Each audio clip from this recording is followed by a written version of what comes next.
ये दर्द भरी कहानी है एक लड़के की, या फिर यूं कहूँ तो भी गलत ना होगा कि यह कहानी एक बदनसीब लड़की की। तो दोस्तों, ये कहानी आपको बहुत ही अच्छी लगने वाली है, तो इस कहानी को एंड तक जरूर देखिएगा और कमेंट जरूर कीजिएगा। वैसे इस दुनिया में लड़की होना ही जीवन को काफ़ी कठिन बना देता है, और जब आप दिखने में अच्छे ना हो, पढ़ाई लिखाई में भी अच्छे ना हो, तब सोचिए कठिनाई का लेवल क्या होता होगा। सुधा बचपन से ही पढ़ाई लिखाई में कमजोर थी। रंग उसका सांवला था, नाक नक्शा भी बाकी लड़कियों की तुलना में इतना खास न था। ऊपर से भगवान ने दांतों की बनावट भी टेढ़ी मेढ़ी दी थी। जब सुधा छोटी थी तो बचपन में स्कूल के बच्चे चढ़ाते, बड़ी हुई तो गली मोहल्लों के लोग उसे देख मुँह फेर लिया करते। कोई भी उसका दोस्त बनने के लिए तैयार न था। उसके रिश्तेदार भी कुछ खास उसे भाव दिया न करते। बस एक उसकी माँ ही थी जिसे उसके सूरत या लुक से कोई फर्क नहीं पड़ता। माँ सुधा से और सुधा माँ से बेहद प्यार करते।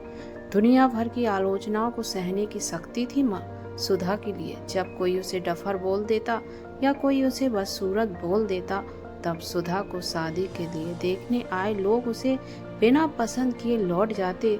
तब तक कि जब खुद के पापा ही उसे मनहूस बोल देते, तब माँ ही तो थी जो उसे समझाती थी कि लोगों के बोलने से क्या होता है, तू तो मेरी प्यारी बेटी है। भगवान के किए इतने सारे अन्यायों के बावजूद सुधा जीना सीख गई।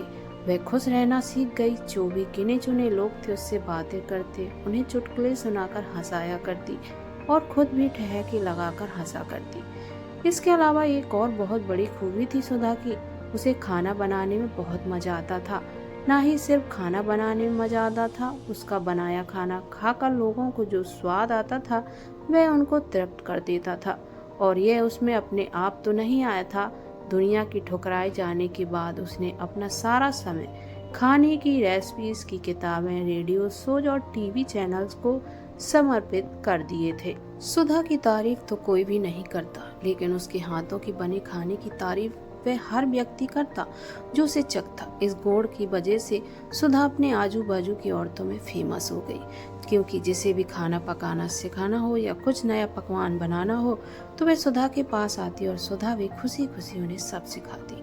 उसके पास आने वाली औरतें अच्छा खाना बनाना सीख जाती, लेकिन लाख कोशिश करने के बाद भी सुधा के हाथों का वह जादू जो सबको तृप्त कर जाता, वह कोई न सीख पाता। सुधा की जिंदगी इन्हीं उतार चढ़ाव के साथ कट रही थी।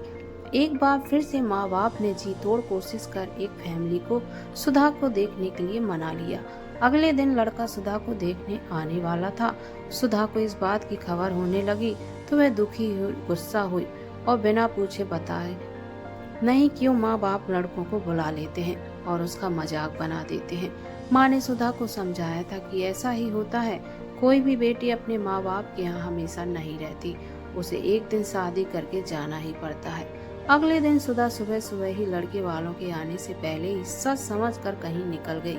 उस दिन लड़के वाले घर आकर माँ बाप को बहुत खरी खोटी सुना कर गए। वैसे भी पापा को सुधा पर हमेशा ही गुस्सा रहता था, लेकिन उसकी इस हरकत ने उनको गुस्से से पागल कर दिया। उस दिन पापा ने सुधा का सारा गुस्सा माँ पर उतार दिया था, यह कहकर कि यह मनहूस बेटी को जन्म देकर तुम्हारा मन नहीं भरा था, इसलिए उसको लाड़ प्यार देकर सर पर बिठा लिया है। हमेशा अपनी बेटी के बारे में गलत बोलने वालों से नाराज रहने वाली माँ आज खुद सुधा से नाराज हो गई और वह अब सुधा का घर वापस आने का इंतजार कर रही थी, ताकि अपना सारा गुस्सा सुधा पर उतार सके। सूरज ढलने से पहले सुधा घर लौट आई। उसके चेहरे पर एक अजीब सी खुशी थी। हाथों में एक चेक था और सर्टिफिकेट भी। सुधा माँ से कुछ कहना चाहती थी, लेकिन इससे पहले ही सुधा अपने मुंह से एक भी शब्द कह पाती, माँ ने उसे खरी खोटी सुनाना शुरू कर दिया। गुस्से में माँ बोलते बोलते इतना बोल गई कि सुधा ने कभी सपने में नहीं सोचा था। माँ ने कहा, बाकी सभी लोग सही थे, तुम सच में मनहूस हो, तुम्हारी वजह से हर कोई परेशान है। अच्छा होता जो तुम पैदा होते ही मर जाती, यह दिन न देखना पड़ता। हमें गुस्से में बड़बड़ाती और सब्जियां काट रही माँ ने एक बार फिर सुधा की तरफ नहीं देखा। सुधा माँ की बात किसी पत्थर की मूरत की तरह सुन रही थी। पत्थर की ऐसी मूरत जिसके शरीर में न तो जान हो, लेकिन आंखों में आंसू की धारा बह रही थी। सुधा ने माँ से पूछा, माँ क्या सच में तुम चाहती हो कि मैं मर जाऊं? क्या इतनी बुरी हूँ माँ? अभी भी गुस्सा सर पर सवार होने की वजह से माँ ने कह दिया हाँ। बिना एक पल भी सोचे सुधा ने सीधा अपने कमरे में जाकर कमरा बंद अंदर से कर लिया। 1-2 मिनट बाद गुस्सा थोड़ा शांत होने पर माँ को अपनी गलती का एहसास हुआ। सुधा के रूम में गई तो पता चला सुधा ने रूम अंदर से बंद कर लिया। गुस्से में कुछ न कर सकी, इसलिए माँ ने तुरंत पापा को इस बात की खबर दी। दोनों ने काफी दरवाजा खोलने की कोशिश की, लेकिन नाकामयाब रहे। दरवाजा तोड़ दिया। अपने स्कार्फ से फांसी का फंदा तैयार कर सुधा पंखे से लटक रही थी। ज्यादा वक्त नहीं हुआ था, वह सिर्फ बेहोश हुई थी। माँ पापा ने तुरंत उसे पंखे से अलग किया और बेड पर लिटा दिया। पापा ने डॉक्टर को फोन किया और बेहोश पड़ी सुधा के हाथ में पकड़ी एक चिट्ठी और पास ही 5 लाख के चेक को 5 स्टार शेफ की नौकरी के लिए कंफर्म लेटर पर पड़ी, जो सुधा अपने साथ लाई थी। माँ और पापा ने चिट्ठी खोलकर पढ़ी तो उसने अभी अभी लिखी थी। चिट्ठी कुछ इस प्रकार थी, मम्मी और पापा, मैं जानती हूँ मेरे जन्म से लेकर आज के दिन तक मैंने ऐसा कुछ नहीं किया जिससे आपको गर्व हो, लेकिन आपको बताना चाहती हूँ कि आज खाना पकाने के नेशनल लेवल कंपटीशन जीत चुकी हूँ और ये 5 लाख का चेक मुझे प्रथम स्थान पर आने के लिए मिला था। जज को मेरा खाना इतना पसंद आया कि उन्होंने मुझे मास्टर शेफ की नौकरी दी है और ये लेटर दिया। पूरी दुनिया मेरे खिलाफ, मुझे इस बात का कोई फर्क नहीं पड़ता और ना ही बाबूजी की बात मैंने कभी दिल पर ली, क्योंकि मैं जानती हूँ कि बाहर से सख्त दिखते मेरे बाबूजी अंदर से मुझे बहुत प्यार करते हैं। क्योंकि अगर वो मुझे प्यार नहीं करते, मिठाइयाँ, पटाखे और कपड़े लाकर ना देते। माँ के प्यार को कोई क्या बयां कर सकता है। जब माँ मेरे साथ होती है तो मुझे किसी बात की परवाह नहीं होती। मेरी माँ मेरे लिए थी और हमेशा रहेगी। मुझे किसी और की ज़रूरत न थी। मेरी माँ मेरे साथ नहीं है तो मेरी दुनिया मेरे साथ नहीं है।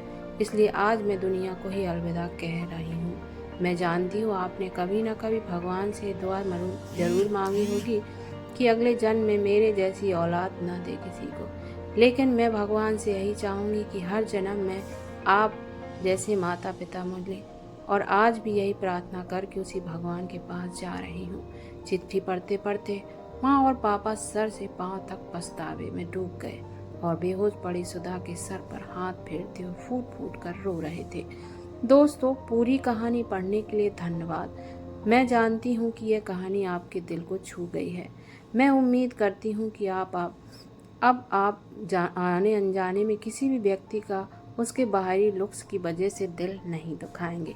तो दोस्तों, आपको ये कहानी कैसी लगी हमें ज़रूर बताइए कमेंट करके, और ज़्यादा से ज़्यादा शेयर करें, कमेंट करें। मिलते हैं अगली कहानी के साथ जो और भी अच्छी होगी, दिल को छू जाने वाली कहानी।